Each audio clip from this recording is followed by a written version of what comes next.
आपका दोबारा से स्वागत है। अब नेक्स्ट टॉपिक पे बात करते हैं और वो टॉपिक है 21। ये 21 का टॉपिक में एक वर्ड लिखा हुआ है KYC और इस KYC का बड़ा हवा बना हुआ है। क्यों? कोई भी बच्चा जब किसी टॉपिक की बात करता है कि सर KYC में से बहुत क्वेश्चन आए थे, तो बेसिकली KYC से नहीं आते।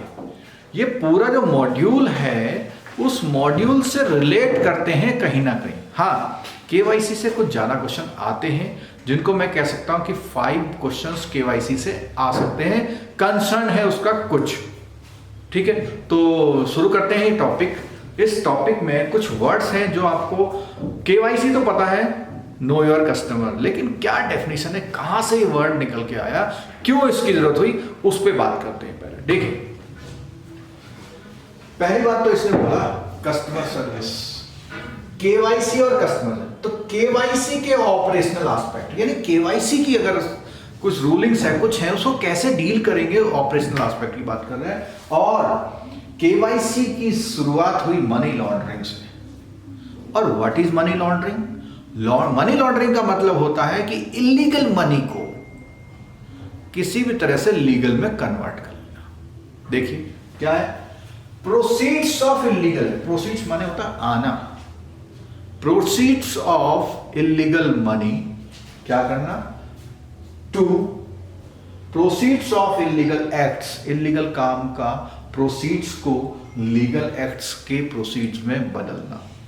ठीक है, आप देखिए ये जो मनी लॉन्ड्रिंग की लिए गाइडलाइंस बनाई गई हैं उनको हम KYC गाइडलाइंस बोलते हैं। मनी लॉन्ड्रिंग के लिए जो गाइडलाइंस बनाई है उसका नाम नो योर कस्टमर गाइडलाइंस है, RBI ने बनाई। क्यों RBI ने बनाई?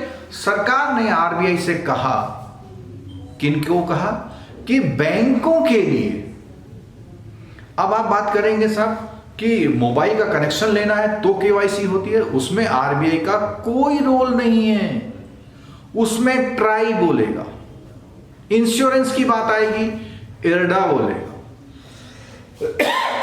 और म्यूचुअल फंड की, शेयर मार्केट की बात आएगी तो SEBI बोलेगा। सब लोग KYC कर रहे हैं कि गाइडलाइंस बना रखी है, इस एक्ट के कारण गवर्नमेंट ऑफ इंडिया ने बोला है। ठीक, अच्छा। अब ये बोला मनी लॉन्ड्रिंग के लिए हर ऑर्गेनाइजेशन को, नॉट ओनली बैंक, इस्टेब्लिश करनी है अपनी policies, procedure and control. Policy, ये क्वेश्चन पूछ सकता है, to establish policy, procedure, control और मैनेजमेंट, या कुछ और वर्ड डाल देगा यहां पे। ठीक है, क्लियर हो गया। अब ये बोला कि KYC गाइडलाइन बनाई मनी लॉन्ड्रिंग के लिए, और क्या बोलता है, टू प्रिवेंट बैंक्स, किनको प्रिवेंट करना है, कस्टमर को नहीं, बैंक्स को, फ्रॉम बीइंग यूज्ड, क्योंकि बैंक ही ऐसा मीडियम है जिसमें मनी रूटिंग होती है। कस्टमर को नहीं रोकना है, बैंक को, इंटेंशनली हो या अनइंटेंशनली। ये भी एक पॉइंट है क्वेश्चन का, क्योंकि कई बार वो क्या करता है, हिंट लाइन को 2 बार लिखता है क्वेश्चन पेपर में। क्या करता है, एक बार लिखेगा बीइंग यूज्ड इंटेंशनली, दूसरी बार लिखेगा अनइंटेंशनली, और तीसरी बार लिखेगा बोथ। तो कई बार हम सोचते हैं भाई अनइंटेंशनली किया है तो शायद नहीं होगा। ठीक है, अब इसके बाद हम आते हैं टॉपिक पर असली। ये कॉन्सेप्ट दिमाग में रखना है, कई क्वेश्चन सॉल्व करा सकता है आपके। ठीक है, इस टॉपिक में जब हम बात करते हैं KYC नॉर्म्स की, KYC नॉर्म्स लिखा हुआ, इन KYC नॉर्म्स में सबसे पहला हेडिंग है, क्या बोलता है, कस्टमर एक्सेप्टेंस पॉलिसी। ठीक है, कस्टमर एक्सेप्टेंस पॉलिसी से पहले ये जो ABC है, ये क्या चीज है ये बताता हूं। देखिए इधर देखिए, ये इंपॉर्टेंट बात बता रहा हूं मैं आपको।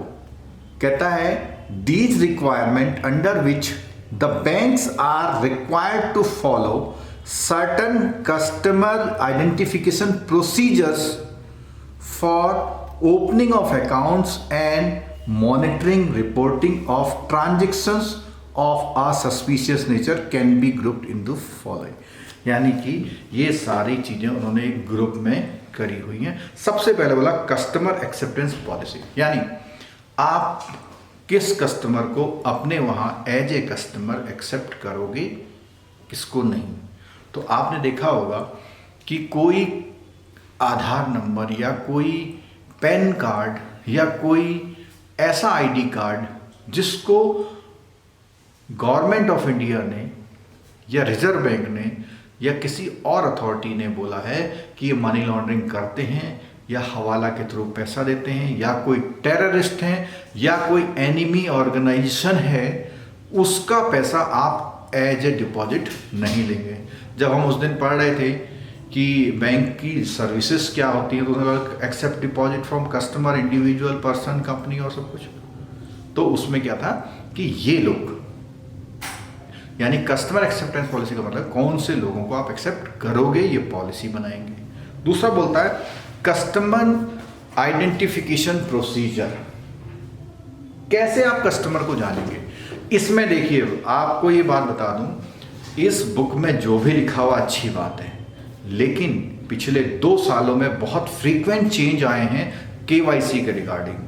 मेरी एडवाइस ये है कि आजकल जो भी करंट पिछले 1-2 महीने में चल रहा था बैंक के अंदर, वो आप ध्यान में रखेंगे। जैसे कोई सर्कुलर आया कि अब हम आधार कार्ड को केवाईसी के फॉर्म में नहीं लेंगे या लेंगे, ई केवाईसी करेंगे या नहीं करेंगे, तो वो डेफिनेटली आपकी आरबीआई डायरेक्टिव्स गाइडलाइंस के अकॉर्डिंग है। अगर कोई चीज़ अभी हाल में चेंज हुई है तो आप ध्यान रखना उस बात का, ठीक है। इसमें हम बिल्कुल भी इस लिस्ट में नहीं जा रहे हैं, क्योंकि ये लिस्ट बार बार चेंज वगैरह होती है और केवल एक डॉक्यूमेंट एक्सेप्टेंस की बात आती है। तो इसमें एक ओवीडी वर्ड लिखा था, ओवीडी, ऑफिशियली वैलिड डॉक्यूमेंट। वो आरबीआई की लिस्ट में, चाहे आप गूगल कर लें कि what are the documents which can be accepted for the KYC. ठीक हो गया। अब हम बात करते हैं मॉनिटरिंग ऑफ ट्रांजैक्शन। इसमें हाँ एक चीज़ और देखो, जब केवाईसी गाइडलाइन को फॉलो करते हो तो केवाईसी गाइडलाइन अलग अलग फीचर्स में होती है।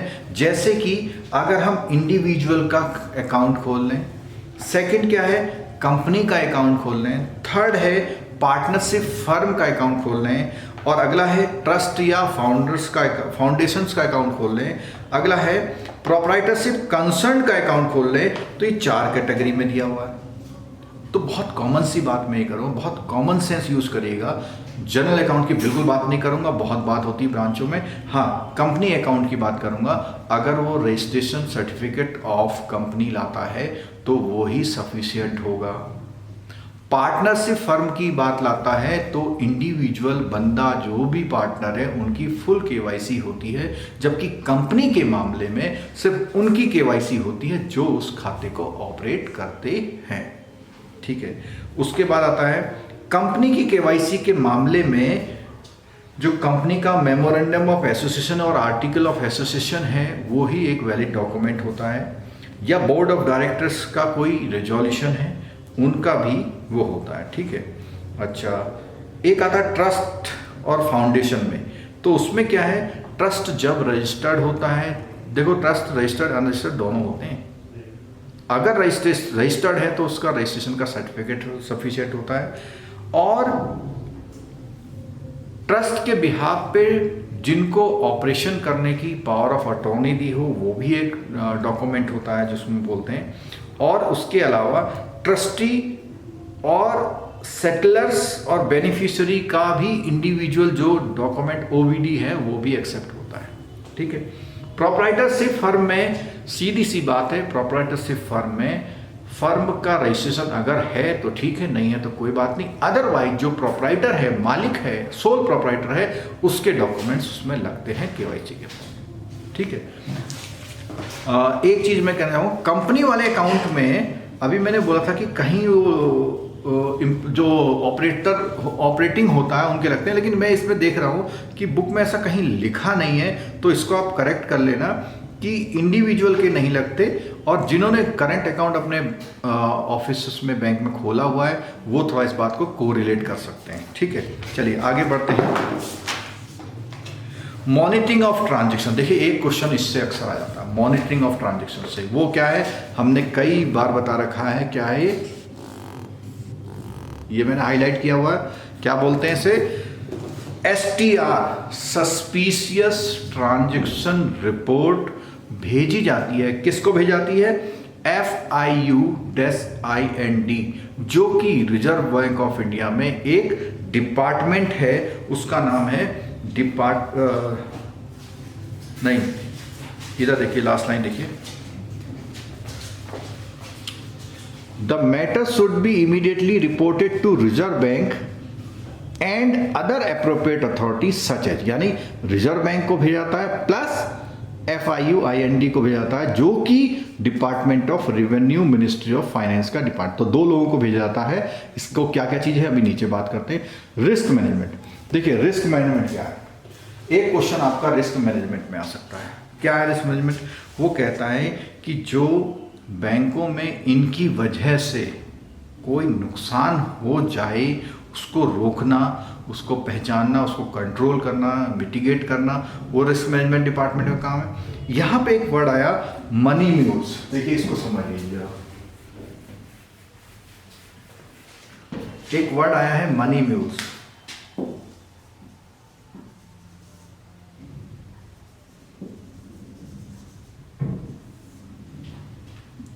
ये मनी म्यूल्स का वर्ड आपके एग्जाम में मिल सकता है। वो कौन है, to launder the proceeds of fraud scheme, to launder proceeds of fraud scheme.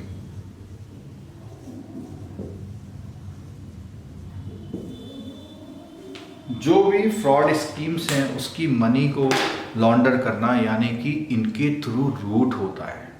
जैसे मेरे पास कुछ 2 लाख रुपए हैं जो मेरे कहीं डिक्लेयर नहीं है, मैंने किसी का नाम उसको बताया, वो मेरे वहाँ घरेलू नौकर है, कुछ है, दोस्त है, उसके नाम अकाउंट खोला, उसमें डाल दिए, फिर उससे कुछ दिनों बाद धीरे धीरे करके 20,000 मेरे को दे दिए। तो क्या किया, ये मनी म्यूल्स हैं। ये लोग कौन है, मनी म्यूल्स हैं। और ये देखिए, in a money mule transaction an individual with a bank account is recruited to receive cheque deposit और वायर ट्रांसफर, यानी एक बंदे को अपॉइंट कर लिया, रिक्रूट कर लिया कि भाई तुम्हारे अकाउंट में पैसा आएगा, रिक्रूट कर लिया, वो मनी म्यूल्स हो गया। और क्या कहता है, मनी म्यूल्स में be recruited by a variety of method. अब ये कैसे होते हैं भाई, मनी म्यूल्स को कैसे हम अपॉइंट करते हैं, स्पैम मेल, ईमेल्स, कई सारे मेल्स भेजे। मेल्स में क्या होता है, भैया आ जाओ, ये 2 लाख रुपए मिलेंगे, 4 लाख रुपए लोग आ गए, अपना अकाउंट खोला, आप अपना नंबर दो, ये करो वो करो, ठीक है, उस तरह से होगा। दूसरा वो बोलता है कि एडवर्टीजमेंट में करते हैं एक जेन्युइन रिक्वायरमेंट की वैकेंसी, तब लोग आ जाते हैं, तो उनको किसी भी तरह लालच देके, कुछ फ़ायदा देके उनको करा था और अपना ब्लैक मनी को वो किया था। ठीक है, अच्छा, अभी हमने पीछे बात कही थी कि FIUIND को रिपोर्ट भेज जाती है। इसमें एक क्वेश्चन पक्का आ सकता है, और वो पक्का क्या क्वेश्चन है, देखिए, रिपोर्ट है मोर देन 10 लाख, क्या चीज, मोर देन 10 लाख का क्या है, डिपॉजिट, वंस ऑन, एक बात कभी भी आए। दूसरा है sum of series transaction, sum of series transaction. ये जो सम ऑफ सीरीज ट्रांजेक्शन हैं, ये वो ट्रांजेक्शन जो सम हो करके 10 लाख या अबव हो जाते हैं। कब, ये क्वेश्चन यहां इंपॉर्टेंट है, इन अ मंथ, एक महीने में, अगर एक महीने में किसी के सीरीज ट्रांजेक्शन्स का सम 10 लाख भी हो रहा है तो भी ये रिपोर्टिंग होगी। ठीक है, ये 2 पॉइंट है। ठीक। और किसको होगी? आरबीआई को होगी और FIUIND डिपार्टमेंट जो कि मिनिस्ट्री ऑफ फाइनेंस में है वहाँ होगी। ठीक है, तो ये थोड़ा सा खत्म हुआ KYC की जो ज़रूरत पड़ी है उस किस किस तरह से करते हैं। अब है सीकिंग एडिशनल इंफॉर्मेशन। आपको पता है कि ये हेडिंग है, देखिए सीकिंग एडिशनल इंफॉर्मेशन। इसे समझा देता हूँ मैं, आपको पढ़ने की जरूरत नहीं बिल्कुल। कभी कभी बैंक क्या होता है कि कहता है हाँ जी कितनी तनख्वाह है, कार कितनी है, मकान कितने हैं, विदेश में कोई रहता है नहीं रहता, ये सारी इंफॉर्मेशन मैंडेटरी नहीं है, ये सारी इंफॉर्मेशन ऑप्शनल है। कोई कस्टमर इनको देने से मना कर सकता है, लेकिन बैंक मांगते हैं और अगर कुछ कस्टमर देते हैं तो उन इंफॉर्मेशन का यूज़ हम लोग यानी बैंक किसी मार्केटिंग या किसी और स्कीम्स को सेल्स करने के लिए, क्रॉस सेल करने के लिए, अप सेल करने के लिए यूज़ करता है। तो ये समझ लीजिए कि वो इंफॉर्मेशन की जैसे कितने परिवार में मेंबर हैं, कितने बार वो फॉरेन गए, कौन सी जीन्स पहनते हैं, क्या लाइफ स्टाइल है, ये इंफॉर्मेशन है जो है उसमें नहीं मांगेंगे, मतलब ऑप्शनल है। मांग तो सकते हैं लेकिन ऑप्शनल है। ठीक है, KYC के बाद करने के बाद अब एक पॉइंट आता है कि KYC को कितने कितने पीरियड में अपडेट करना है। मान लिया आपने ले लिया KYC, तो एक कस्टमर से ले लिया तो 20 साल बाद, 10 साल बाद या 5 साल बाद कितने साल में अपडेट करना है, तो उसके लिए जो रूलिंग्स है उसमें बात करते हैं। स्टैटिक क्वेश्चन 1 नंबर का पूछा जा सकता है, कुछ घुमा के पूछ सकता है। यहाँ देखिए जरा, सबसे पहली बात है कि नॉर्म्स क्यों बनाए। नॉर्म्स बनाए to ensure consistent with their knowledge of the client. जो आपका क्लाइंट है, जिसका बिजनेस चल रहा है, जिसके लिए वो पैसे जमा करता है, उसकी क्या नॉलेज है, उससे आप ये आइडिया लगा सकते हैं कि वो जो पैसा ला रहा है वो उसकी नॉलेज के रेस्पेक्टिव है या नहीं है। दूसरा, बिजनेस एंड रिस्क, किस तरह का वो काम कर रहा है और उसके बिजनेस का रिस्क प्रोफाइल क्या है, ये पॉइंट। तीसरा है if necessary the source of fund would be asked, अगर जरूरी हुआ तो आप उससे पूछ सकते हैं कि ये पैसा कहां से आ रहा है। तो ये है नॉर्म्स। अब बोला ऑनगोइंग ड्यू डिलिजेंस। देखो, एक होता है ऑनगोइंग और दूसरा होता है एट ए पॉइंट वाला। तो ये ऑनगोइंग कंसर्न है, ऐसा नहीं कि आज आपने ले लिया तो आप भूल गए अब क्या हुआ। तो ऑनगोइंग ड्यू डिलिजेंस का मतलब हमेशा सतर्क रहना है आपको। ठीक है, अच्छा, अभी क्या है, ये 8 और 2 10, 8 2 8 10, 2 8 10, 2 8 10, 5-6 बार बोल दिया, एक क्वेश्चन आ जाएगा पक्का इसमें। 2 8 10 हाई रिस्क है, तो आपको 2 साल में उसका KYC अपडेट करना है। मीडियम रिस्क है, कस्टमर का प्रोफाइल मीडियम रिस्क है, तो 8 साल में करना है, और लो रिस्क है तो 10 साल में। इसका मतलब ये हो गया कि कोई भी कस्टमर आप हर 10 साल में, कोई ना कोई कस्टमर ऐसा कोई भी नहीं बच सकता जिसका 10 साल में भी ना हो। तो 2 8 10 हो गया, क्लियर हो गया। आगे देखो, फोटोग्राफ, कोई माइनर जिस दिन मेजर हो जाएगा तो उसके बाद अकाउंट का ऑपरेशन अलाउड तब होगा जब वो अपना फोटोग्राफ फ्रेश दे देगा। ठीक, कुछ अभी रिसेंट चेंज आए बुक के अकॉर्डिंग, कुछ चेंज रिसेंट आए, वो क्या है, सिंगल डॉक्यूमेंट पॉलिसी आ गई। पहले क्या होता था, आईडी एड्रेस प्रूफ अलग अलग डॉक्यूमेंट लिए जाते थे, अब क्या हो गया है, सिंगल डॉक्यूमेंट प्रूफ जिसमें दोनों चीज मौजूद हो। पैन कार्ड के बारे में अक्सर आता है, पैन कार्ड केवल फोटो आईडी के रूप में होता है, लेकिन एक केस में उसको हम एड्रेस में भी मान लेते हैं जब वो उसके पैन कार्ड के साथ अलॉटमेंट लेटर भी लाता है। तो एनी एड्रेस परमानेंट, अब क्या है, किसी भी बंदे को हम वो कहीं का भी एड्रेस देगा तो हम उसका अकाउंट खोल लेंगे एक बार, उसी के रेलिवेंट। अगर उसका अकाउंट कहीं ट्रांसफर होता है तो उससे फ्रेश एड्रेस की मांग नहीं करेंगे। ठीक, एक नया कैटेगरी अकाउंट है, स्मॉल अकाउंट आ गया, इसमें से एक क्वेश्चन बन सकता है, ध्यान से सुनिएगा क्या बात है इसमें। सबसे पहली बात है कि इसमें डॉक्यूमेंट यानी OVD ऑफिशियल वैलिड डॉक्यूमेंट नहीं है, तो तो सिर्फ सेल्फ अटेस्टेड फोटोग्राफ वाला अपने फोटो पे खुद साइन करके अगर वो कागज देगा कि मेरा फोटो है करके, तो भी आप ले लेंगे। लेकिन उस अकाउंट की कुछ कंडीशन है, वो क्या है देख लीजिए। पहली बात, क्रेडिट। एक साल में कितने क्रेडिट ला? देखो कई सारे आंसर आप यहां गलत करते हैं। यहां गलत करने का मतलब यह है कि 10 लाख से कम और बराबर है, या आप इसे बोल सकते हैं मोर देन 10 लाख। ये बात ध्यान रखिएगा, 10 लाख या उससे कम, वो एक साल में नहीं, 10 लाख नहीं है, सॉरी, 1 लाख, गलती हो गई। 1 लाख पूरे साल में उसके खाते में जो जमा होगा वो 1 लाख या उससे कम जोड़ होना चाहिए। निकालना, एक महीने में वो 10,000 से ज्यादा रुपए नहीं निकाल सकता, यानी कि 10,000 और उससे कम निकाल सकता है। बैलेंस उसका कभी भी 50,000 से ज्यादा नहीं होना चाहिए। इसका मतलब 50,000 या उससे कम रह सकता है। एक बात और है कि वो कितने समय में अपने डॉक्यूमेंट ओवीडी देगा, तो इसका रूल है 1 साल। 12 महीने में उसको कोई ना कोई ओवीडी देना पड़ेगा।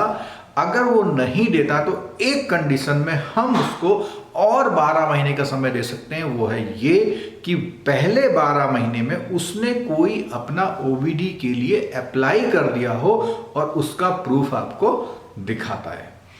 इन 12 महीने प्लस 12 महीने के बाद कोई भी जिक्र कहीं पर भी नहीं है। ठीक है, अब बात आती है, एक पॉइंट और है इसमें कि relaxation regarding official valid document OVDs at lower risk. कोई बंदा ओवीडी तो नहीं देता, लेकिन कुछ और है उसके पास जो ओवीडी में नहीं है। देखो, स्मॉल अकाउंट वो है जिसके पास कुछ नहीं है, तो कैटेगरी 3 हो गई, having OVD, having something, having nothing. तो 3 कैटेगरी हो गई। पहली कैटेगरी में तो ये हो गया 2, 8, 10 वाला। दूसरी कैटेगरी में जिसमें कुछ भी नहीं है वो ये हो गया। तीसरी कैटेगरी वो है जिसका कुछ तो है लेकिन वो ओवीडी में नहीं है, यानी केवाईसी के सर्कुलर में जो ओवीडी डॉक्यूमेंट की लिस्ट है उसमें नहीं है। जैसे इसमें एग्जांपल दिए हुए हैं, identity card with applicant photograph issued by central state government department, इसका मतलब ये ओवीडी नहीं है। स्टैट्यूटरी रेगुलेटरी अथॉरिटीज ने दिया हो, पब्लिक सेक्टर अंडरटेकिंग या शेड्यूल कमर्शियल बैंक ने दिया हो और पब्लिक फाइनेंशियल इंस्टीट्यूशन ने दिया हो, इनका आईडी कार्ड नहीं। ठीक है, या letter issued by gazetted officer ने ड्यूली अटेस्टेड फोटोग्राफ दिया हो, तो जिसके पास ये नहीं है लेकिन ये है तो उसके लिए रूल है, रिलैक्सेशन दी गई है, वो अपना खाता इनके आधार पर खोल सकता है, लेकिन उसका रिस्क प्रोफाइल लो होना चाहिए। ठीक हो गया। अच्छा, एक पॉइंट और होता है कि जो पीरियड है वो हमने बता ही दिया है, ये पीरियड वाला तो बता दिया है। एक चीज आती है अदर रिलेट, और क्या क्या चीज उसको छूट दी गई है। तो इसने बोला एसएचजी वाले जो बंदे हैं उनको इंडिविजुअल नहीं देना, लेकिन ऑफिशियल्स का मतलब जो उसके खाते को ऑपरेट करते हैं, जैसे अध्यक्ष, सेक्रेटरी, कोषाध्यक्ष, उनका जरूर चाहिए, औरों का नहीं चाहिए।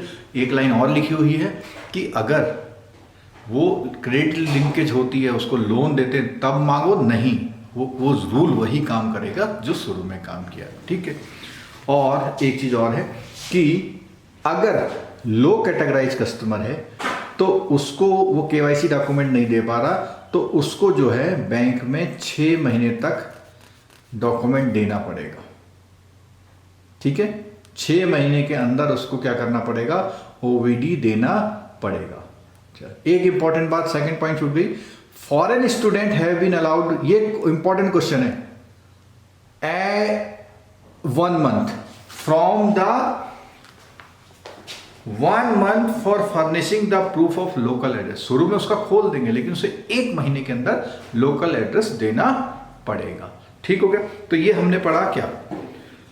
अब बात आती है आरबीआई गाइडलाइंस और आधार कार्ड। देखो, इस पर मैं बिल्कुल इश्यू नहीं, इसको मैं बिल्कुल डिस्कस नहीं कर पाऊंगा। आप लोग भी क्योंकि अभी 2 महीने के अंदर बहुत चेंज आया इसमें। आपको मैंने पहले भी बताया था, तो इस पर मैं बिल्कुल डिस्कस नहीं कर रहा, क्योंकि ई-केवाईसी के फंडे में कुछ चेंजेस आए। ठीक है, अच्छा अब कुछ बात करते हैं आगे कस्टमर सर्विस इन बैंक्स। ये देख लीजिए कस्टमर सर्विस इन बैंक, तो इसके बारे में बात करते हैं। अभी पीछे हम बात कर रहे थे बैंकिंग ऑपरेशनल मैनुअल की, तो उसमें जो है आरबीआई के गाइडलाइंस के अकॉर्डिंग सब लोगों ने बनाया हुआ है, लेकिन ये जो गाइडलाइंस है वो केवल इलस्ट्रेटिव है, यानी एग्जॉस्टिव नहीं है। इसका मतलब ये है कुछ खास चीज़ों की बात करिए। इसको बहुत जल्दी हम रैपअप कर लेते हैं, 2 मिनट में काम हो जाएगा हमारा। किस चीज़ में सर्विस एट द कस्टमर क्या बोलता है, बिजनेस एंड वर्किंग आवर बताएगा bank, display of time norms कि कौन से काम कितनी देर में हो जाएंगे, और extension of business hours for non cash transaction. इसमें से एक क्वेश्चन पूछ सकता है कि नॉन कैश ट्रांजेक्शन 2 तरह के होते हैं, एक होता है नॉन बाउचर जनरेटिंग, एक होता है बाउचर जनरेटिंग। यानी अगर कोई ट्रांसफर कराने आया एक अकाउंट से दूसरे अकाउंट में जिसमें कैश ट्रांजेक्शन नहीं है तो उसके लिए, दूसरा कुछ नॉन ट्रांजेक्शन होते हैं, बाउचर क्रिएट नहीं होता, जैसे एफडी बनाना, एफडी डिलीवर करना, ड्राफ्ट डिलीवर करना, तो उसके लिए बोला हुआ देखो नॉन बाउचर में issue of passbook, issue of chequebook, delivery of term deposit की रिसीट है, ड्राफ्ट की है, ठीक है, एक्सेप्टेंस ऑफ शेयर एप्लीकेशन वो भी 4 बजे बाद ले सकते हैं, और क्लियरिंग चेक्स के आए हैं तो वो भी 4 बजे, चेक हो या बिल हो वो भी ले सकते हैं। ठीक है, और वाउचर जनरेटिंग में क्या है, इश्यू ऑफ टर्म डिपॉजिट। एक तो है टर्म डिपॉजिट बनी बनाई लेने आना, दूसरा ये है कि नहीं अभी मेरे अकाउंट से डेबिट करके बना दो, वो भी ले सकते हैं। ठीक है, और चेकबुक और लॉकर रेंट ड्यू है उसको लेना, ट्रैवलर चेक इशू करना, गिफ्ट चेक इशू करना, और इंडिविजुअल चेक और ट्रांसफर क्रेडिट करना, ये आ गया। ठीक है, अनइंटरप्टेड सर्विस, ये लंच आवर्स का इशू है। जब लंच आवर हो जाता है तो उसमें क्या होता है, कस्टमर्स को अनइंटरप्टेड सर्विस देनी है, चाहे आप शिफ्टिंग आवर्स में रखें। कस्टमर को गाइड करना, इंक्वायरी और मे आई हेल्प यू का काउंटर होना। ठीक है, लेकिन वेरी स्मॉल 1 ब्रांचों के लिए एक्सेप्शन है। रैंप बनाना एटीएम मशीन्स के बाहर जो हैंडीकैप लोग होते हैं जिनको व्हील चेयर का यूज करते हैं। आइडेंटिटी बैच लगाना, कंप्लेंट बॉक्स जो है उसको मेंटेन करना एक ऐसे प्लेस में जिसमें सबको दिखाई दे। एक क्वेश्चन इसमें से पूछता है, जो फॉर्मेट है कंप्लेंट बुक का वो कौन डिसाइड करता है, तो आईबीए डिसाइड करता है। आईबीए के एनेक्सर 1 में किया गया है, और उसमें बोला complaint with an acknowledged copy. अच्छा, मेरा मानना यहां पर यह है, इसमें लिखा हुआ ब्रांच में ऑल्सो मेंटेन, में लिखा हुआ है, इसका मतलब यह है कि बहुत कंपलसरी नहीं है, लेकिन अपने आप को अच्छा बताने के लिए बैंक क्या करते हैं ये, हाँ अगर वो मेंटेन करते हैं और आप कस्टमर ने मांगी तो जरूर देनी है, और नहीं मेंटेन कर देंगे तो कहेगा we do not have complaint book, या we do not have any procedure like this, या बैंक की पॉलिसी नहीं है, उसमें आप बोल सकते हैं। ठीक है, एडवाइजरी सर्विस करना डिपॉजिट की, कहाँ कहाँ आप कर सकते हैं। ठीक है, ब्रोशर्स पैम्पलेट वहाँ गाइडेंस में होने चाहिए, डू और डोंट्स कि क्या आप बैंकिंग में काम करें, किसी को पासवर्ड बताएं नहीं बताएं, फ़ोन करें नहीं करें, फ़ोन उठाएं नहीं उठाएं। विजुअली चैलेंज के लिए वो जो है सर्विस देनी है, उसमें एक चीज़ है कि आपको 1/3 ATM, ये देख लीजिए 1/3 ATM ब्रेल लिपि में इंस्टॉल होने अब, और या टॉकिंग ATM, बैंक में also bring the location of such talking ATM, किसके लिए, विजुअली इंपोर्ट के लिए। अच्छा, fair practice code display the bank service. तो फेयर प्रैक्टिस में क्या बोला कि इंफॉर्मेशन है, कॉम्प्रिहेंसिव नोटिस बोर्ड होना चाहिए, उसमें सब चीज़ें होनी चाहिए, उसमें क्या है कौन कौन सी सर्विस वाली वो होनी चाहिए, फ्री ऑफ चार्ज कौन सी सर्विस है वो लिखा होना चाहिए, अदर जिसमें चार्जेज हैं वो लिखे होने चाहिए, लगभग कॉमन है, सब लोग जानते हैं इसमें। ठीक है, और चेक ड्रॉप फैसिलिटी में बोथ ऑप्शंस अवेलेबल दें, यानी कि रिसीविंग और नॉन रिसीविंग दोनों से होगा। इंफ्रास्ट्रक्चर प्रोविजन है, बढ़िया adequate space, proper furniture, drinking water, और आपकी ब्रांच में कोई चिट वगैरह और कोई भी वो ना लगे हों। कस्टमर एजुकेशन, कस्टमर के राइट और रिस्पॉन्सिबिलिटी का जो है आपको क्या करना है, उनको बताना है कि आपके क्या राइट हैं और क्या कस्टमर को एजुकेट करना है। ठीक है, सारी स्कीम्स और सर्विसेज क्या क्या ऑफर करते हैं। टर्म डिपॉजिट मैच्योरिटी इंटीमेशन, जब टर्म डिपॉजिट होती है तो बैंक क्या करता है, किसी को भी टर्म डिपॉजिट की कि मैच्योरिटी का इंटीमेशन नहीं देता है, वो सोचता है मेरा डिपॉजिट चला जाएगा। लेकिन वो कहते हैं कि फेयर प्रैक्टिस में आरबीआई गाइडलाइन में ही ये आपको करना है, ठीक है। अच्छा, some of the other areas in which RBI guidelines operating instructions for the staff are issued. तो कॉमन बात तो है, जो इंपॉर्टेंट बात है, एक तो ये बोलता है रिड्रेसल ऑफ ग्रीवांस, ठीक है। दूसरा नॉमिनेशन वाला इंपॉर्टेंट है, सेफ कस्टडी के आर्टिकल के नॉमिनेशन, डुप्लीकेट ड्राफ्ट इशू की प्रोसीजर, रिव्यू और मॉनिटरिंग का टाइम, चेकबुक इशू करना, additional measure for quicker collection of out station cheque. तो ये सब चीज़ें जो हैं हल्की नज़र में आप एक बार देख लीजिए।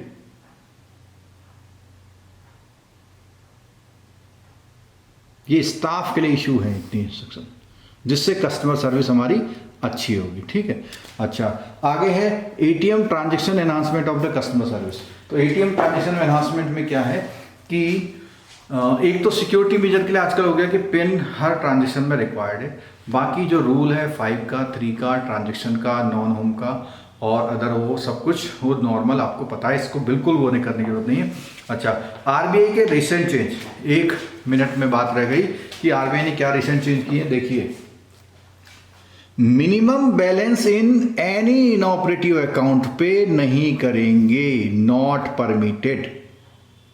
ये नहीं कि 15 साल से अकाउंट चल रहा, 1200 रुपये आ नहीं रहा तो ले काट के जीरो कर दिया, नहीं करेंगे, क्योंकि आप ऑपरेटिव अकाउंट में करेंगे, ठीक है। माइनर अकाउंट अलाउड करेंगे 10 ईयर तक। इसमें क्या है कि इसमें बैंकों को एक डिस्कशन दिया हुआ आरबीआई की गाइडलाइन के, खोलेंगे लेकिन उसका मिनिमम बैलेंस क्या क्या फैसिलिटी दे रहे हैं, उन फैसिलिटी पर बैंक को अथॉरिटी दी है कि वो क्या कर सकते हैं कि अपना जो भी चाहें वो अपने रूल्स बना सकते हैं, ठीक है। और इसमें है, हाँ, मेजॉरिटी जब ओपन हो जाएगी तो उसमें जो है आपको फ्रेश मैंडेट लेना है, बैलेंस कंफर्मेशन लेना है और उससे अकाउंट ऑपरेशन कैसे कैसे होगा उसके बारे में पूरा लेना है। जब वो मेजर हो जाएगा उसके नए सिग्नेचर लेने हैं, ठीक है। और आजकल जो है रीजनेबल और इक्विटी ऑफ चार्ज की जो भी आप वो कर रहे हैं तो उसके एसएमएस भी आप वो देंगे। तो ये अच्छा, एक चीज़ मैं बिल्कुल यहाँ नई बात कर रहा हूँ, ये वाली इसलिए बात नहीं कर रहा हूँ, इसका एक अलग से वीडियो हमने बना रखा है banking codes and standard board of India का, उसमें जो है सारी चीज़ें बता रखी हैं, आप उसको रेफ़र करेंगे, ठीक है। तो दोस्तों, ये वाला टॉपिक भी हमारा पूरा होता है और मेरे ख्याल से इस टॉपिक से 3 या 4 नंबर आ जाने चाहिए आपके। तो बिल्कुल ध्यान से एक बार शब्द को सुन लीजिए, ये निश्चित रूप से आपको देगा। फिर इसके बाद मिलते हैं उससे अगले चैप्टर में। कहीं जाना नहीं है आपको, इसके बाद अगला वीडियो आ रहा है, ठीक है। ये मैं आपको एग्जाम से पहले सारी सीरीज दूंगा, आप लोग ध्यान से देखिए और इस मॉड्यूल से कोई मार्क्स छोड़ना नहीं है, ठीक हो गया।